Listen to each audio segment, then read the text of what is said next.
सभी को नमस्कार। लास्ट टाइम अपना केमिस्ट्री का जो भी पोर्शन था वो कंप्लीट हो चुका है और उसके बाद का जो पोर्शन है वो फिजिक्स का।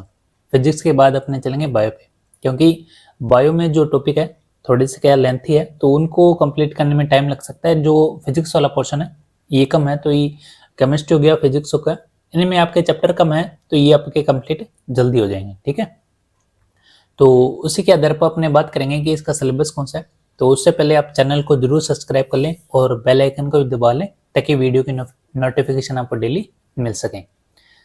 अब बात करते हैं सिलेबस की। तो देखो ये साइंस का सिलेबस है, मैं तो अपनों ने कंप्लीट कर ही लिया। तो उससे पहले अपनों ने जो केमिस्ट्री का पोर्शन है यानी परमाणु अणु से लेके ये आपके आ जाएगा कहाँ तक, कार्बन तक। ठीक है, ये वाला पोर्शन अपनों ने कंप्लीट कर लिया और इसी के साथ अपनों ने कंप्लीट किया था सौर मंडल ये रहा। ठीक है, ये भी अपनों ने कंप्लीट कर लिया। अब रह जाता है फिजिक्स वाला पोर्शन। तो फिजिक्स वाला पोर्शन स्टार्ट होता है आपका यहाँ से, बल एवं गति से। ठीक है, तो बल एवं गति से स्टार्ट होता है और उसके बाद गति के नियम है, जो 3 नियम है, विद्युत धारा, ओम का नियम, और फिर आ जाता है गुरुत्वाकर्षण, केपलर का नियम। ठीक है, टेम्परेचर और ये हीट आ ही जाएगा। फिर आपके पास प्रकाश का परावर्तन और लास्ट में आ जाएगा ध्वनि। ठीक है, इसमें लेंस भी आ जाएगा और प्रकाश का परावर्तन।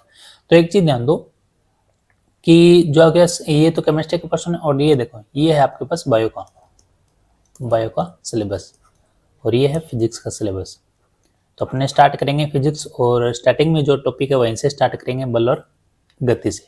ठीक है, तो बात करते हैं अपने स्टार्ट करते हैं बल और गति। तो इसमें पहले बात करते हैं अपने गति के बारे में। ठीक है, गति क्या होता है यानी मोशन।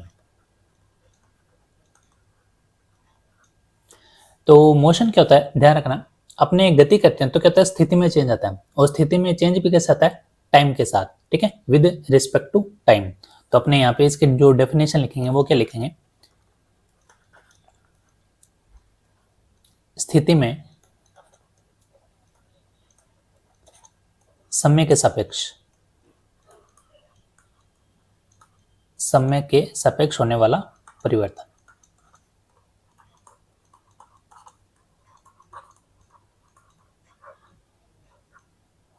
ठीक है, अब ये गति किसी भी रूप में हो सकती है, इसलिए इसको आगे प्रकारों में भी डिवाइड किया गया है।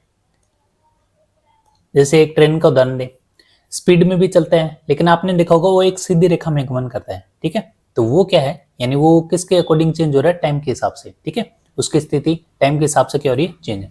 तो इसमें प्रकार की बात करें तो प्रकार है यहाँ पे 3।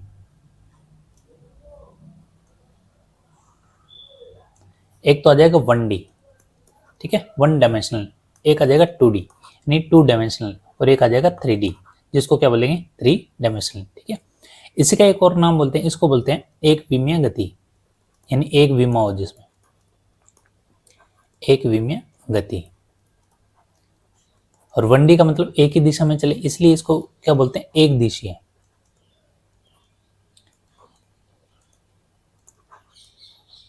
एक दिशीय गति। ठीक है, यह इसको क्या बोलते हैं, यह इसको बोलते हैं सरल रेखीय गति। तो ये नाम है इसके। ठीक है, ये तो बात होगी 1D के बारे में। 2D के बारे में बात करें तो इसके में क्या है, 2 डायमेंशनल में गति करेगा एक्स और वाई के रूप में। जैसे आपने देखा होगा, जैसे मैं ये लिख रहा हूं यहाँ पे, तो देखो ये तो एक्स हो गया और ये वाई हो गया। ठीक है, तो यहाँ पे जो आपके पास ये दिख रहा है ये एक्स ये वाई यानी किस में चल रही है, समतल में। तो अपने ये भी कह सकते हैं कि जो 2D है उसमें क्या बोल सकते हैं अपने, समतल में गति। ठीक है, तो इसके नाम क्या हो गए, या तो इसको 2D बोल दो या क्या बोल दो इसको, द्विविमीय। द्विविमीय या इसको क्या बोलोगे, समतल में गति।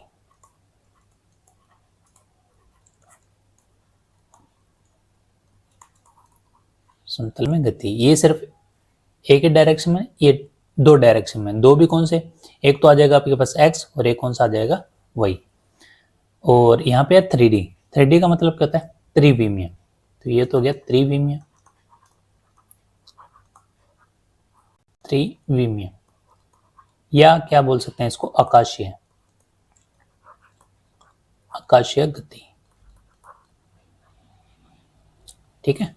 तो एग्जाम्पल की बात करें, स्पेस जो है वो किस में आ जाएगा, 3D में आ जाएगा, ठीक है, जिसको क्या बोलेंगे, आकाशीय गति। अब बात करते हैं इसके एग्जाम्पल की। तो एग्जाम्पल इसमें सबसे पहले बात करते हैं अपने 1D। 2D में जो एग्जाम्पल है वो अपने ध्यान रख लें। देखो इसमें एक तो आ जाएगा कि मैं जो लिख रहा हूँ, जैसे मान लो आपके पास व्हाइट बोर्ड है या ब्लैक बोर्ड है, वो आप किस में लिख सकते हो, समतल में गति हो रही है, यानी 2D, ठीक है, यानी बोर्ड। और क्या हो सकता है, जैसे आपने देखा होगा जो घड़ी है, घड़ी भी क्या हो रही है, समतल में गति कर रही है, लेकिन उसके अंदर जो आपके पास सुई है वो किस में गति कर रही है, वर्तुल गति। तो वो वर्तुल गति भी किस में आ जाएगी, द्विवी में। ध्यान रहे वो जो घड़ी है वो समतल में है, इसलिए उसको क्या बोलते हैं, वो समतल में गति यानी 2D में गति करती, और जो सुई है उसको क्या बोलते हैं, वर्तुल गति, ठीक है। तो ये भी किस में आ जाएगा, वर्तुल गति, ठीक है। तो ये तो बात होगी आपके पास वर्तुल गति का। और एग्जांपल क्या दे सकते हो, जैसे घड़ियों की, पंखा भी देखो एक ही जगह होता है, स्थिर होता है और समतल में चलता है वो, ठीक है, समतल में चलता है, इसलिए क्या बोलते हैं उसको, वर्तुल गति, ठीक है। तो इसमें ध्यान रखो, एक तो पंखा हो गया, और क्या बोल सकते हो आप, एक घड़ी, ठीक है। तो ये किस में आ जाएंगे, वर्तुल गति में, ठीक है। और समतल की बात करें तो वाहन की गति। अब वाहनों का मतलब ये नहीं है कि वो सीधे चलें, आप ये देखो वो समतल में चल रही है, इसका मतलब क्या, वाहनों की जितनी भी गति है वो किस में आ जाएगी, समतल में, ठीक है। वाहनों की गति। तो ये तो बात होगी 2D के बारे में। 3D पता ही है, स्पेस। अपने पढ़ते 1D, तो जो डिटेल में अपने को पढ़ना है वो है 1D के बारे में। 1D गति, या इसको क्या बोलोगे, सरल रेखीय गति। देखो जो भी आपको सिलेबस जो अपनों ने देखा है, आपने देखा होगा कि जो रेट का पेपर है और जो 3rd ग्रेड का सिलेबस है, दोनों में अंतर है, ठीक है। थोड़ा बहुत ही अंतर है, एक दो यानी 2-3 टॉपिक है उसमें ही अंतर मिलेगा आपको। बाकी जो 3rd ग्रेड का सिलेबस है उसमें क्या वो टॉपिक हटा दिए जो रीट में है, ठीक है। आप कंपेयर करोगे तो आपको फर्क मिल जाएगा।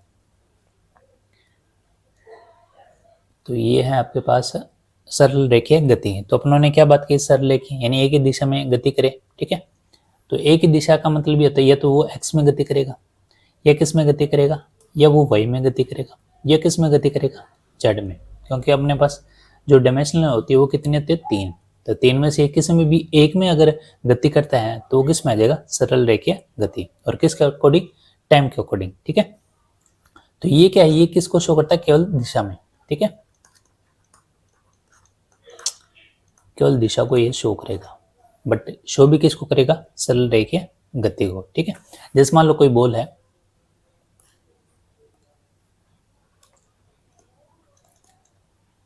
ठीक है। अब ये बॉल है, बॉल यहां से अपने देखा होगा हाथ में बॉल लेके ऊपर आसमान में फेंकते हैं, फिर वो ऊपर जाता है, फिर वापस नीचे आता है, ठीक है। इसका मतलब वो गति भी कौन सी है, वो एक ही रेखा में गति है, ठीक है। तो ये जैसे मान लिया आपने बॉल फेंकी, और जैसे मान लो कोई भी छत है, ऊपर टकरा के भी वापस आ सकते हैं, आसमान में जाके आ सकते हैं। तो इसका मतलब जो ये आपके पास एक सीक्वेंस दिख रही है, किसमें, सरल रेखा के रूप में, ठीक है। अपने बोलते हैं इसको क्या, वर्टिकल यानी ऊर्ध्वाधर, ऊर्ध्वाधर, ठीक है। ऊर्ध्वाधर ऊपर की ओर, ऊपर की ओर फेंकी गई बॉल की गति।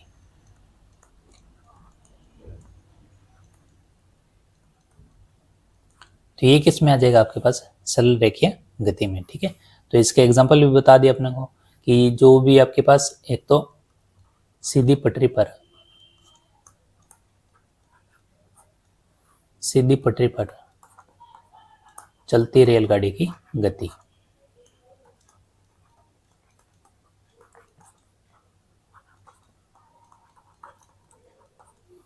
ठीक है। अब इसके अकॉर्डिंग क्या होते हैं, अपने को मिलती हैं भौतिक राशियां, ठीक है। तो इसके अकॉर्डिंग अपने पढ़ लेते हैं इससे संबंधित भौतिक राशियां, यानी 1D से संबंधित भौतिक राशियां।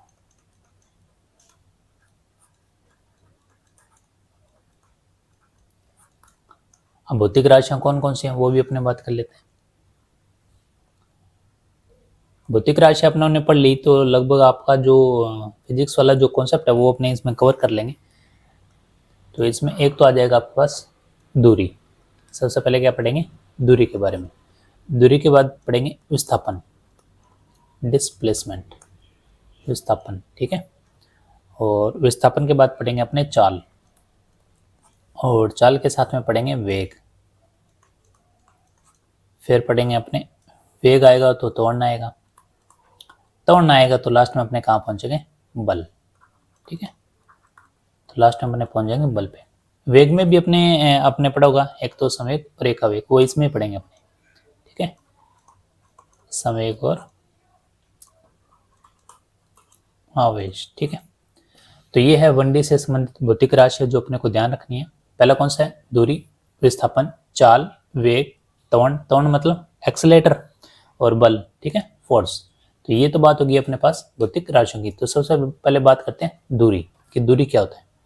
तो अब अपने बात करते हैं सबसे पहले दूरी, ठीक है। दूरी मतलब डिस्टेंस।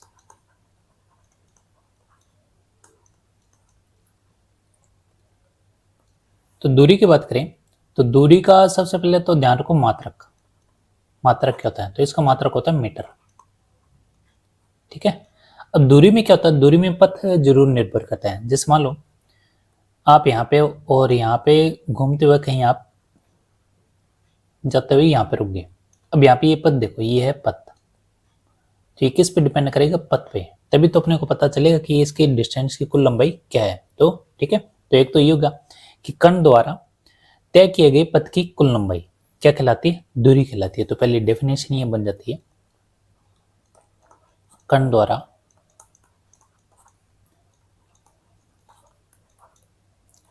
तय किए गए पथ की कुल लंबाई,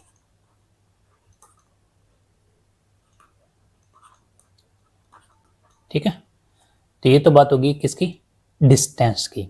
उसके बाद बात करें तो अब यहाँ पे आपके पास पथ पर निर्भर कर रहा है। अब इसमें देखो डायरेक्शन है क्या, कोई डायरेक्शन नहीं है। डायरेक्शन का मतलब एक ही रेखा में, वो होती है डायरेक्शन, ठीक है। तो इसका मतलब ये क्या है, दिशा पर निर्भर नहीं करता। किस पर निर्भर करता है, पथ पर। तो दूसरी लाइन तो होगी ये कि किस पर निर्भर करता है, पथ पर। पथ पर निर्भर करता है, ना कि दिशा पर। लैंग्वेज ऐसी लिखो जो खुद को ही समझ आए, पथ पर निर्भर करता है ना कि दिशा पर, ठीक है। एक तो ये बात होगी। अब देखो इसमें जो एक वर्ड आ रहा है दिशा, अब दिशा डिपेंड नहीं करता, तो इसकी जो दूरी है वो किस में आएगी, अदिश में। किस राशि में आएगी, अदिश में। तो ये किस में होगा, अदिश राशि, यानी जिसकी कोई दिशा ना हो। कैसी राशि, अदिश राशि, ठीक है।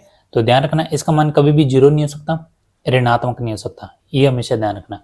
हमेशा दूरी क्या होती है, ऐड ही होती है। अगर आप चल ही नहीं रहे तो उसमें क्या तो जीरो और क्या उसमें ऋणात्मक, कुछ नहीं होगा, ठीक है। तो दूरी ना तो जीरो होगी, तो यहाँ पे लिख देते हैं अपने कि जो दूरी है एक ना तो जीरो होगी, ठीक है, और ना ही क्या होगी, नेगेटिव होगी। ये दोनों ही नहीं होगी, क्योंकि दूरी हमेशा क्या होती है, ऐड ही होती है। ऐड का मतलब हमेशा जुड़ती है, ठीक है। तो ये तो बात होगी डिस्टेंस के बारे में। आपने रीजनिंग में देखा होगा, एक लिखा था कि यहाँ से चला, पूर्व की ओर चला, फिर उत्तर की ओर चला, ठीक है, फिर वापस पश्चिम की ओर चला।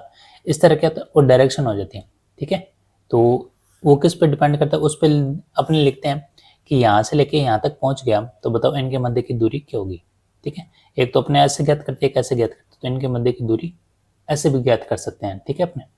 तो ये तो बात होगी डिस्टेंस। डिस्टेंस हमेशा किस पर डिपेंड करता है, पथ पर, पथ की कुल लंबाई पर। मात्रक किसका, मीटर में है, ठीक है। और ये दिशा पर डिपेंड नहीं करता, इसलिए इसकी राशि कौन सी, अदिश राशि। इसमें जो दूरी आपकी जीरो नहीं हो सकती और नेगेटिव नहीं हो सकती। तो ये तो बात होगी किसकी, अपने बात करें डिस्टेंस के बारे में। अब बात करेंगे अपने किसके, विस्थापन। दूसरा कौन सा है, विस्थापन। विस्थापन अब दूरी पढ़ ली, विस्थापन पढ़ लिया, फिर इनमें रिलेशन भी आएगा। दूरी विस्थापन में क्या रिलेशन है, तो विस्थापन को क्या बोलते हैं, डिस्प्लेसमेंट। डिस्प्लेसमेंट।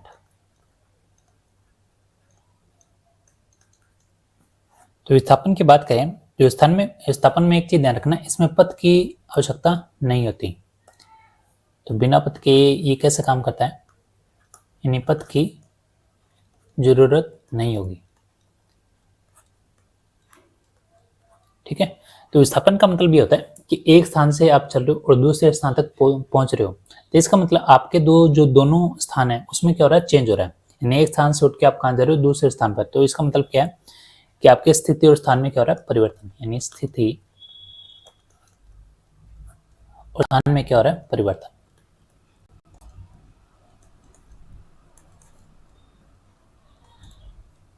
ठीक है। अब जैसे अपनों ने बात करी, मान लो कोई कण है और वो घूमता हुआ कहीं यहाँ पहुंच जाता है। ठीक है। अब ये क्या है, दूरी की बात करें तो ये सारा ऐड होएगा, उसमें पथ निर्भर करेगा। ठीक है, पथ कितना है। विस्थापन की बात करें तो वो सिर्फ ये चेक करेगा कि यहाँ से और यहाँ तक गया, तो यहाँ पे पथ जरूरी नहीं है, आप क्या करो, सिर्फ यहाँ तक ही चेक करो। ये है विस्थापन, यानी इतना क्या हुआ है, उसमें चेंज हुआ है। यानी ये स्थिति पहले यहाँ थी, फिर यहाँ पे पहुंच गया। ठीक है। आपने देखा होगा कार रेस होती है। ठीक है, कार रेस होती है तो उसमें ऐसे ही होता है, एक चक्कर होता है, चक्कर घूम के वापस वो वहीं आ जाता है। इसका मतलब उसमें क्या है, विस्थापन हो रहा है। ठीक है। विस्थापन देखो तीनों तरीकों से हो सकता है। ये जो विस्थापन है ये गिना जाएगा पॉजिटिव में। ठीक है, यहाँ से यहाँ तक पहुंच गया। और अगर घूम फिरा के वो वहीं आ जाता है तो वो क्या होता है, जीरो होता है। ठीक है, उसका विस्थापन कितना होता है, जीरो। तो इसका मतलब यहाँ से ये पता चल रहा है कि प्रारंभ से अंतिम स्थिति की तय की गई सीधी जो दूरी है वो क्या कहलाती है, विस्थापन। ठीक है। अब इसमें पथ अपना ऐड हुआ, नहीं ऐड हुआ, तो इसकी जो डेफिनेशन बनेगी क्या बनेगी कि जो प्रारंभिक जो स्थिति है, प्रारंभिक स्थिति से अंतिम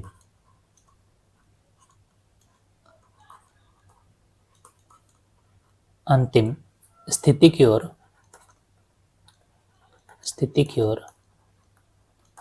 तय की गई सीधी दूरी।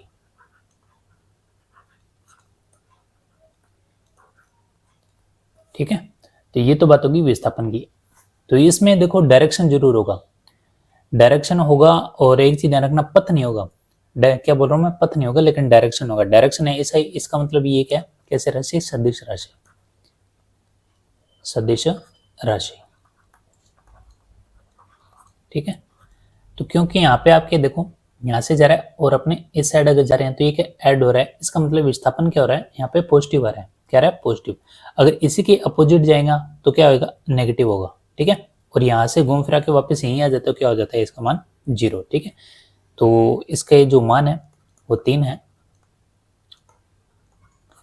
इसका मान एक तो क्या क्या मिलेगा, एक तो आपको मिलेगा जीरो, एक क्या मिलेगा, पॉजिटिव। अगर वो विपरीत डायरेक्शन में चल रहा है यानी उसकी डायरेक्शन क्या होगी, अपोजिट, तो नेगेटिव हमेशा क्या करेगा। विस्थापन में क्वेश्चन पूछा जाता है कि इसकी जो वैल्यू है नेगेटिव में है, तो नेगेटिव में होने के बाद वो किसको शो करता है, किसको शो करता है, डायरेक्शन को। तो ये आपके पास कितने मान है, 3। और नेगेटिव हमेशा किसको शो करेगा, तो यहाँ पे लिख देता हूँ मैं, ये किसको शो करेगा, डायरेक्शन यानी दिशा को शो करेगा। ठीक है।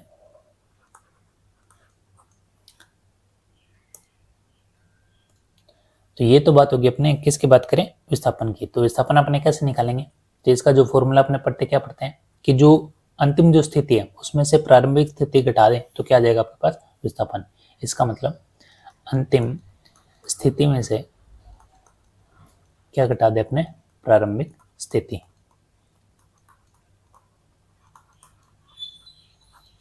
ठीक है। तो क्या आएगा आपके पास, विस्थापन। ठीक है, ये इसका फॉर्मूला, अंतिम स्थिति में से प्रारंभिक स्थिति घटा दो, क्या जाएगा, विस्थापन। अब ये तो बात होगी आपके पास दूरी और विस्थापन। अब बात करेंगे दूरी और विस्थापन में संबंध क्या है, तो इनमें रिलेशन भी होते हैं। तो अपने बात करते हैं दूरी और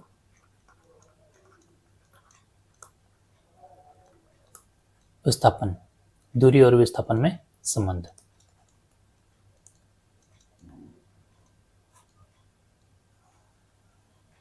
तो दूरी विस्थापन क्या संबंध होता है, ध्यान रखना। विस्थापन जो है दूरी के बराबर हो सकता है लेकिन उससे ज्यादा नहीं हो सकता। तो ये तो एग्जांपल आपके सामने है। देखो दूरी ज्यादा है, ठीक है, विस्थापन क्या है, कम। तो हमेशा ध्यान रखना दूरी ज्यादा ही होगी विस्थापन से। एक चीज ध्यान रखो, बराबर भले ही हो सकती है लेकिन उससे ज्यादा नहीं होगा क्या, विस्थापन, ठीक है। तो यहाँ पे आपके पास एक तो ये बनेगा, जो आपके पास दूरी है वो बराबर हो सकती है किसके, विस्थापन के,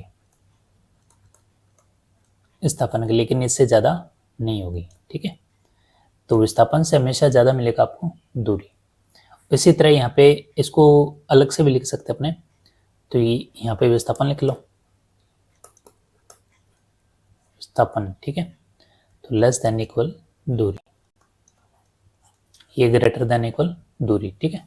तो बाकी निशान पे जिस साइड मुंह खुला वो चीज क्या होती है, ज्यादा होती है, ठीक है।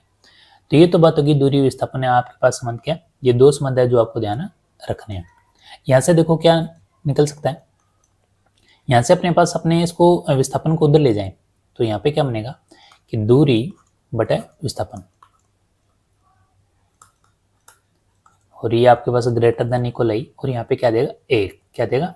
तो इसका मतलब क्या होगा, जो आपके पास दूरी बटे विस्थापन है एक के बराबर या एक से क्या होगा, ज्यादा, यही तो है। तो यहाँ से अपने को यही पता चल रहा है कि दूरी बटे विस्थापन जो है वो एक से ज्यादा और एक के बराबर हो सकता है। इसी तरह यहाँ पे भी अपने बोल सकते हैं ये विस्थापन है, विस्थापन बटे क्या देगा, दूरी। तो दोनों का मतलब ही एक है, तो इसको अपने ऐसे भी लिख सकते हैं। तो ये तो बात होगी दूरी और विस्थापन में संबंध क्या है। तो इसमें जो अपने को नोट चीजें, जो चीजें अपने को ध्यान रखनी है वो अपने देख लेते हैं। तो ये डायरेक्ट भी पूछ लेते हैं, कई बार ऑप्शन 4 दिए होते हैं, दूरी इक्वल, दूरी ग्रेटर देन, और एक चौथा ऑप्शन दिया तो है जिसमें दोनों ही होते हैं, तो अपने को दोनों वाला ही करना है। तो यहाँ पे बात करते हैं नोट। तो पहला जो नोट है कि जो दूरी का मान है, दूरी का मान कभी भी विस्थापन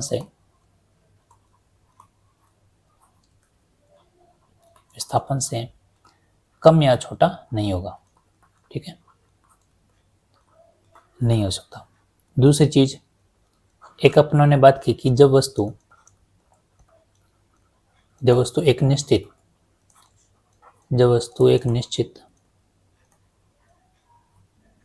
धनात्मक दिशा में गति करता है,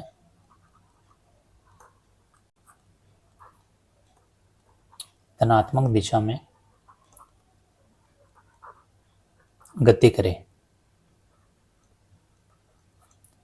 ठीक है, तब आपके पास जो दूरी होगी वो क्या होगी, किसके बराबर होगी, विस्थापन के, ठीक है। आप सोच रहे हो कि दूरी और विस्थापन कब बराबर होंगे, तो ध्यान रखना जब वस्तु एक निश्चित धनात्मक दिशा में गति करे तब आपके पास जो दूरी है और विस्थापन क्या होगा, बराबर, ठीक है। और बाकी जितने भी आपके पास कैलकुलेट है उसमें क्या होगा, दूरी ज्यादा होगी किससे, विस्थापन से, ये तो दिख ही रहा अपने को, ठीक है। एक इक्वल वाला अपने को पता था, वो अपने को, इसका एग्जाम्पल तो अपनों ने देख लिया, ये कण जैसे गति कर रहा है, ठीक है, इसमें दूरी ज्यादा विस्थापन कम है। तो ये तो बात होगी इसके रिलेशन की, ये रिलेशन किस प्रकार है। उसके बाद बात करते हैं अपने तीसरे फैक्ट के बारे में। देखो अपनों ने एक तो पढ़ा था कि जो विस्थापन है 0 होता है, पॉजिटिव होता है, और एक क्या होता है, नेगेटिव। तो इसमें अपने को ध्यान रखना है कि नेगेटिव जो चिन्ह है अपने किस हिसाब से इसको गणना कर सकते हैं। तो अपने नेगेटिव के बारे में बात करते हैं कि जो विस्थापन है, विस्थापन की गणना में नेगेटिव, ठीक है, चिन्ह किसको शो करता है, उसकी दिशा को व्यक्त करता है। एक तो ये अपने को पता है, ठीक है। तो इसके अनुसार क्या करना है, विस्थापन का केवल अपने क्या लिख सकते हैं, मान ले सकते हैं। कैसे लिख सकते हैं, जैसे अपने स्केल की बात करें तो यहाँ पे एक स्केल बना देते हैं,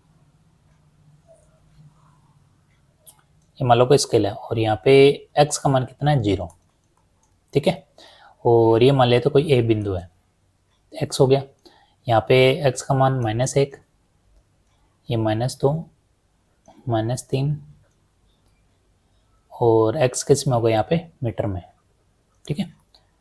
अब ये माइनस में क्यों लिया? गणना के कारण, क्योंकि अपने को पता चले कि अपनी गणना किस हिसाब से कर सकते हैं। तो यहाँ पे देखो, मान लो कोई भी ए बिंदु है और ये जो कण है यहाँ से चलता हुआ कहाँ गया? बी पे, ठीक है। तो ये बी पे चला गया, बी से ये फिर यहाँ से घूमता हुआ कहाँ चला गया? ये सी पे, ये हो गया सी बिंदु। तो इसका मतलब यहाँ से अपने को दो चीजें ज्ञात करनी है। तो यहाँ से अपने को क्या ज्ञात करना है कि ए से बी तक दूरी, एक तो ये ज्ञात करना है, एक क्या ज्ञात करना है? विस्थापन, और एक क्या ज्ञात करना है अपने को? अनुपात। ये तीन चीजें अपने को यहाँ से फाइंड होनी चाहिए। तो पहले बात करें दूरी की। तो दूरी का मतलब ही क्या होता है? पथ की लंबाई। तो यहाँ पे दूरी की बात करें, पथ की लंबाई। अब देखो स्केल के हिसाब से देखो, आप ये देखोगे कि यहाँ से घूम रहा है, ठीक है। स्केल के हिसाब से देखोगे एक सीधी रेखा में गमन करेगा, जो सबसे ज्यादा होगी वही अपने को पथ की लंबाई लेनी है। और पथ की लंबाई कभी भी नेगेटिव में नहीं होगी, ये ध्यान रखना है। यहाँ पे -3 है तो -3 लिखोगे, यहाँ पे क्या लिखोगे? +3, ठीक है, 3 मीटर। तो दूरी की लंबाई क्या होगी? 3 मीटर, ठीक है। उसके बाद बात करें विस्थापन। विस्थापन क्या होता है? तो विस्थापन की बात करें तो अपनों ने बात करी ली कि सबसे पहले अपने को ध्यान रखना है अंतिम स्थिति से कहाँ तक है? शुरुआत की जो स्थिति है, ठीक है। तो अंतिम स्थिति में से माइनस कर दो प्रारंभिक स्थिति। अंतिम स्थिति मतलब ए से ये कहाँ पहुंच गया? बी तक, यानी यहाँ पे अपने पास, यहाँ पे लिख देता हूं मैं, ए से कहाँ पहुंच गया? बी तक।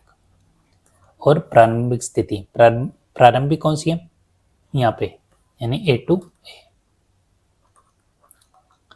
तो देखो अंतिम स्थिति कहाँ तक है? -3 तक। तो विस्थापन में हमेशा जो भी आपके पास निशाना वही रखना है। यहाँ पे क्या? -3, फिर आ जाएगा यहाँ पे माइनस, और स्टार्टिंग की जो स्थिति वो कितनी है? 0। तो यहाँ पे आ जाएगा 0। तो ये -3, और यहाँ पे तो कुछ होएगा नहीं, तो ये कितना आएगा? -3। अब माइनस का मतलब ये क्या है? ये किसको शो कर रहा है? दिशा को, बस इसलिए यहाँ पे माइनस लगाते हैं। माइनस किसको शो कर रहा है? दिशा को, ठीक है। तो ये तो बात होगी, यहाँ पे आपके पास दूरी आ गया, और क्या आ गया आपके पास? दिशा आ गई। लास्ट में अपने पास क्या रह जाता है? अनुपात। तो अनुपात भी हम निकाल लेते हैं।